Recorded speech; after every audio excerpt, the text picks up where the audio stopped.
નમસ્કાર વિદ્યાર્થી મિત્રો, શ્રી વન વિદ્યાલય આંબાબારીથી હું કલ્પનાબેન પટેલ. મિત્રો, આજે આપણે ધોરણ 11નું ગુજરાતી અને એમાં 17મું કાવ્ય છે. કાવ્યનું શીર્ષક છે ભજન કરે તે જીતે. આ કાવ્યની આપણે ચર્ચા કરીશું. મિત્રો, આ કાવ્યના કવિ છે મકરંદ દવે અને આ કાવ્યનો સાહિત્ય પ્રકાર છે ભજન. મિત્રો, આપણે આ કાવ્યની ચર્ચા કરીએ એ પહેલાં આપણે કવિનો જીવન પરિચય જોઈ લઈએ. તો કવિ મકરંદ વજેશંકર દવેનો જન્મ 13/11/1922 ગોંડલમાં થયો હતો અને એમનું અવસાન 31/1/2005 થયું હતું. મિત્રો, કવિ મકરંદ દવે એમણે કવિ તરીકે, નવલકથાકાર તરીકે, નિબંધકાર તરીકે, ચરિત્રકાર અને આધ્યાત્મક સાધક તરીકે એમણે કામ કર્યું છે. એમણે માધ્યમિક સુધીનું એમનું જે શિક્ષણ છે એમણે ગોંડલમાં લીધું હતું. રાજકોટ આર્ટ્સ કોલેજમાં દાખલ થયા ત્યાર પછી 1942ની લડત માટે એમણે ઇન્ટર આર્ટ્સથી એમનો અભ્યાસ છોડી દીધો હતો. અનેક દૈનિક પત્રો, સામયિકો સાથે તેઓ જોડાયા હતા અને સાહિત્યિક પત્રકાર તરીકે તેમણે નોંધપાત્ર કામગીરી કરી છે.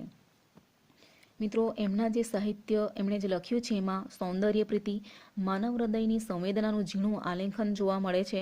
એમણે જે સાહિત્યો લખ્યા છે એમાં તરણા, જયભેરી, ગોરજ, સૂરજમુખી, સંજ્ઞા, સંગતિ જેવા એમના કાવ્ય સંગ્રહો છે. મિત્રો, આપણે જે કાવ્ય જોવાના છે એ કવિનું સંજ્ઞા નામનું જે પુસ્તક છે એ પુસ્તકના સંગ્રહમાંથી આ કાવ્ય લેવાયેલું છે. ઝભુક વીજળી ઝભુક એમનો બાળ કાવ્ય સંગ્રહ છે. તો શેણી વિજાણંદ એ ગીત નાટિકા છે. પુરાણ કથાને ગૂંથતી માટીનો મહેકતો સાદ એ એમની નવલકથા છે. બે ભાઈ બાળ નાટ્ય સંગ્રહો છે. પીડ પરાઈમાં એમના પ્રસંગ ચિત્રો છે. અંતર્વેદી, યોગપથ, સહજને કિનારે, ભગવતી સાધના, ગર્ભદીપ, ચિરંતના જેવા ગ્રંથોમાં એમનું ચિંતન એટલે કે એમના વિચારો એમણે રજૂ કરેલા છે. સતકેરી વાણી એ એમનો સંપાદિત ભજન સંગ્રહ છે. ઘટને માર્ગે અને ટાર્ઝન જંગલનો રાજા એમના અનુવાદો છે. એમના આ સાહિત્ય સર્જન માટે કવિ મકરંદ દવેને રણજીતરામ સુવર્ણચંદ્રક, નરસિંહ મહેતા એવોર્ડ તેમજ સાહિત્ય ગૌરવ પુરસ્કાર પ્રાપ્ત થયો છે. વલસાડ પાસેના નંદીગ્રામમાં કવિ મકરંદ દવેએ પોતાની જીવનની પોતીકી શૈલી તેમજ ચોક્કસ ઉદ્દેશોને સાર્થક કરતી ડોમ્યુન લાઈફ એમણે વિકસાવી છે. મિત્રો, હવે આપણે આ કાવ્યની ચર્ચા કરીએ. તો કાવ્યમાં કવિ આપણને પરમાત્માને જો તમે માપવા જશો તો તમે પ્રભુને પામી શકશો નહીં, પણ પ્રભુની જો તમે સાચા હૃદયથી પ્રાર્થના કરશો, ભજન કરશો તો જ પ્રભુને પામી શકો એ વાતને કવિએ સમજાવી છે. જુઓ, વજન કરે તે હારે રે મનવા, ભજન કરે તે જીતે. તુલસી દલથી તોલ કરો તો બને પવન પરપોટો. અને હિમાલય મૂકો હેમનો તો મેરુથી મોટો. એ ભારે હળવા હરિવરને મૂલવવો સી રીતે, રે મનવા ભજન કરે તે જીતે. મિત્રો, આ પંક્તિમાં કવિ મકરંદ દવે કહે છે કે વજન કરે તે હારે રે મનવા. અહીં મનવા શબ્દ એ માનવી માટે છે. તમને તળપદા શબ્દોમાં પૂછાય છે કે તમને મનવા શબ્દ આપ્યો હોય અને એનો શિષ્ટ શબ્દ તમારે લખવાનો હોય તો માનવી. અહીં કવિ કહે છે કે હે માનવી, જે હરિવરને એટલે કે જે પ્રભુને પામવા માટે જે એને મૂલવે છે એટલે કે એનું જે વજન કરે છે તે હારે છે એટલે કે તે કાંઈ મેળવી શકતો નથી. એટલે કે ભગવાનને પામવા માટે જે ભગવાનને મૂલવવાનો પ્રયાસ કરે છે તે હારે છે. ભજન કરે તે જીતે એટલે કે જે પ્રભુની સાચા હૃદયથી ભક્તિ કરે, ભજન કરે તે જીતે એટલે કે તે જ પ્રભુને પામી શકે, હરિવર એટલે કે પ્રભુને પ્રસન્ન કરી શકે. એટલે વજન કરે તે હારે રે મનવા, ભજન કરે તે જીતે. આ પંક્તિ દ્વારા કવિ કહે છે કે જો તમે પ્રભુને મૂલવવાનો પ્રયાસ કરશો તો તમે હારશો, પણ જો તમે પ્રભુની સાચા હૃદયથી ભક્તિ કરશો તો તમે પ્રભુને પામી શકશો. અને કહે છે આગળ, તુલસી દલથી તોલ કરો તો. દલ શબ્દનો અર્થ થાય પાંદડું. તુલસી દલ એટલે કે તુલસીનું પાંદડું, એનાથી જો તમે પ્રભુને તોડવા જશો એટલે કે પ્રભુને માપશો તો પ્રભુ એનાથી પણ હળવા પવન પરપોટો એટલે કે એક પરપોટો એટલે હવાથી જે પાણીમાં થતો ફુગ્ગો જે એકદમ નાશવંત હોય છે, તો એવા પ્રભુ એનાથી પણ હળવા બની જાય. અને હિમાલય મૂકો હેમનો, હેમ એટલે સોનું. જો તમે હિમાલય જેવડો સોનાનો પર્વત મૂકશો તો એ અઢળક સંપત્તિથી જો તમે એમને રીઝવવાનો, એનો મતલબ છે હિમાલય મૂકો એટલે આપણે સંપત્તિ પૈસાથી જો ભગવાનને રીઝવશું તો એ રીઝે નહીં. પ્રભુ તો એનાથી પણ ભારે, એટલે કે એથી જો તમે હિમાલય મૂકો તો એથી પણ મોટો મેરુ પર્વત, એટલે કે સોનાનો મેરુ પર્વત છે.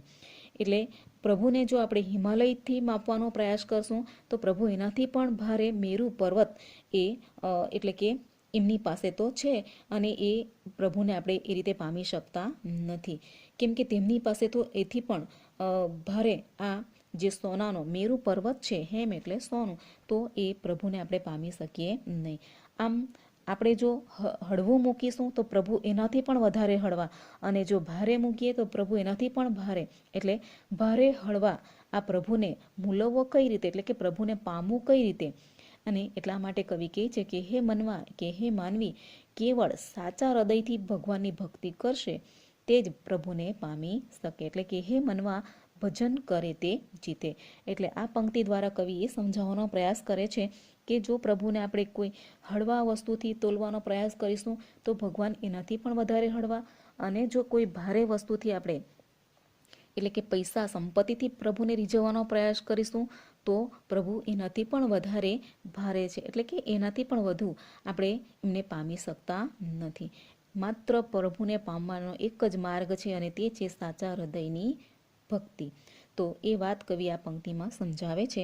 અને આગળ કવિ કહે છે, એક ઘડી તને માંડ મળી છે એ આ જીવતરને ઘાટે, સાચ ખોટના ખાતા પાડી એમાં તું નહીં ખાટે, સહેલી તું સાગર મોજે કે પડ્યો રહીશ પછી તે, રે મનવા ભજન કરે તે જીતે. કવિ કહે છે કે આ જીવનરૂપી ઘડી એટલે સમય આપણને જે મળ્યો છે, તો અહીં તને માંડ આ સમય મળ્યો છે આ જીવતરને માટે, એટલે કે આ જીવન જીવવા માટે મનુષ્ય જન્મ દુર્લભ છે, જીવન વહેતી નદી જેવું છે. અને એમાં પણ આપણે જો સાચા ખોટાના ખાતા પાડીને આપણે વ્યર્થ આપણું મહામૂલું જીવન જો વ્યર્થ કરીશું તો એ સાગર મોજે, એટલે કે એનાથી કશો જ આપણને લાભ થવાનો નથી. આ જીવનરૂપી જે સાગરના મોજા છે એમાં તું આનંદ કરીશ કે પછી ઘરની પછીત એટલે ઘરની પાછલી દિવાલ.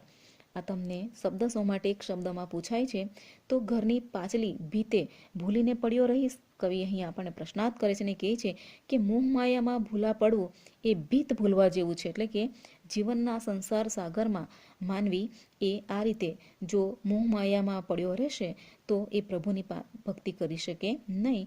તેથી કવિ કહે છે કે હે મનવા તું, એટલે કે હે માનવી, સાચા હૃદયથી કેવળ તું હરિની ભક્તિ કર તો જ તું પ્રભુને પામી શકશે, ભગવાનને જીતી શકશે. એટલે આ પંક્તિમાં કવિ આપણને એક આપણી જીવનને માટે કહે છે કે આ જીવન આપણને મહામૂલું મળ્યું છે, મનુષ્ય જન્મ દુર્લભ છે, અને આપણું જીવન વહેતી નદી જેવું છે. તો એ આપણા જીવનની અંદર સાચા ખોટાના આપણે ખાતા પાડીને આપણું મહામૂલું જે જીવન છે એને વ્યર્થ કરવાનું નથી, અને એનાથી આપણને કોઈ લાભ મળવાનો નથી. આપણે આ જીવનરૂપી જે આપણું મળ્યું છે, આપણને જે મનુષ્ય જન્મ મળ્યો છે, તો એમાં તું આનંદથી રહેશે કે પછી કોઈ ઘરની પાછલી દિવાલમાં પડ્યો રહેશે. મોહ માયામાં ભૂલા પડ્યા વગર આપણે પ્રભુની સાચી હૃદયથી ભક્તિ કરવાની છે. તો આ પંક્તિમાં કવિ આપણને એ વાત સમજાવે છે. હવે કવિ આગળ કહે છે કે આવ હવે તારા ગજ મૂકી વજન મૂકીને વરવા, નવલખ તારા નીચે બેઠો કયા ત્રાજવડે તરવા, 14 ભુવનનો સ્વામી આવે ચપટી ધૂળની પ્રીતે, રે મનવા ભજન કરે તે જીતે. આ પંક્તિમાં કવિ કહે છે કે અહીં ગજ શબ્દનો અર્થ થાય કાપડ માપવાની ધાતુની પટ્ટી. એટલે અહીં આપણા માટે એક પ્રકારની સમજના અર્થમાં લીધું છે. આમ તો તમને શબ્દ સો માટે એક શબ્દમાં પૂછાય છે ગજ શબ્દનો અર્થ, પણ અહીં આપણે કાવ્યમાં સમજના અર્થમાં લેવાનું છે કે તારા ગજથી, એટલે કે તારા માપદંડથી તું મૂલવવાનું છોડી દે. ભગવાનને આપણે જે આપણા માપદંડથી મૂલવીએ છીએ તે આપણે માપવાનું નથી. અને વજન મૂકીને વરવા, વરવા એટલે નકામા, કે આવું ના નકામો આ કઢંગી રીતે ભગવાનને મૂલવવાનું આપણે છોડવાનું છે અને નવલખ તારા નીચે બેઠો કયા ત્રાજવડે તરવા, કે આપણે આ પ્રભુ જે છે એ હરિવર તો નવલખ તારા જેવું અમૂલ્ય છે, એને તું કયા ત્રાજવામાં તોડીશ, એટલે કે તું કયા માપદંડથી એને માપી શકશે.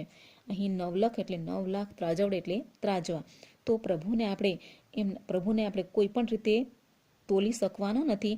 તું માત્ર પ્રેમપૂર્વક પ્રભુની ભક્તિ કરશે અને 14 ભુવનનો સ્વામી, એટલે કે પ્રભુ તો માત્ર ભાવના ભૂખ્યા છે, કે કેવળ ચપટી ધૂળ જેટલો પ્રેમ કરશે તો પણ આ 14 ભુવનનો સ્વામી હરિવર તારી પાસે આવશે. એટલે કે પ્રભુને આપણે સાચી પ્રેમપૂર્વકની ભક્તિ કરીશું તો જ પ્રભુ તારા પર પ્રસન્ન થશે. માટે હે મનવા, તું માત્ર પ્રભુની કેવળ સાચા હૃદયથી ભક્તિ કર અને પ્રભુને પામ. એટલે આ પંક્તિ દ્વારા માં કવિ આપણને એ સમજાવે છે કે આપણે આપણી રીતે ભગવાનને પામવાનો, માપવાનો જે પ્રયાસ કરીએ છીએ એ નિરર્થક છે અને પ્રભુને પામવા માટે તો કેવળ સાચી પ્રેમપૂર્વકની ભક્તિ જ પ્રભુ સ્વીકારે છે.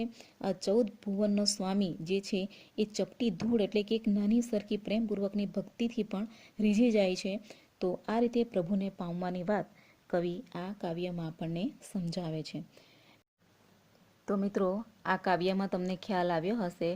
હવે મિત્રો, તમારે સ્વાધ્યાયમાં તમારી નોટમાં આ કાવ્યના શબ્દાર્થ અહીં આપ્યા છે, એ તમારે નોંધ કરવાના છે. અને ગૃહ કાર્યમાં તમારે સ્વાધ્યાયમાં જે પહેલો પ્રશ્ન આપ્યો છે, નીચેના પ્રશ્નોના એક એક વાક્યમાં ઉત્તર લખો. એમાં પહેલો પ્રશ્ન છે, હરિને સી રીતે મૂલવી શકાય. બીજો છે, કવિ કઈ ખાતા વહી નિભાવવાની ના કહે છે. અને ત્રીજો પ્રશ્ન છે, 14 ભુવનનો સ્વામી સી રીતે રાજી થાય. તો એ 3 પ્રશ્ન. અને બીજો છે પ્રશ્ન, નીચેના પ્રશ્નોના 2-3 વાક્યમાં ઉત્તર લખો. એમાં પહેલો છે, વજન કરે તે હારે એમ કવિ શા માટે કહે છે. અને બીજો, પછી તે પડ્યા રહેનારને કવિ શું કહે છે. અને ત્રીજો છે, કવિ હાર જીત કોને ગણાવે છે. આ પ્રશ્નો તમારે લખવાના છે અને મુદ્દાસર નોંધ લખો. એમાં માત્ર બીજો પ્રશ્ન જે છે, ભજન કરે ઈ જીતે, કાવ્યનો ભાવાર્થ સ્પષ્ટ કરો. તો આટલા પ્રશ્નોના જવાબ તમારે ગૃહ કાર્યમાં લખીને મોકલવાના રહેશે. Thank you.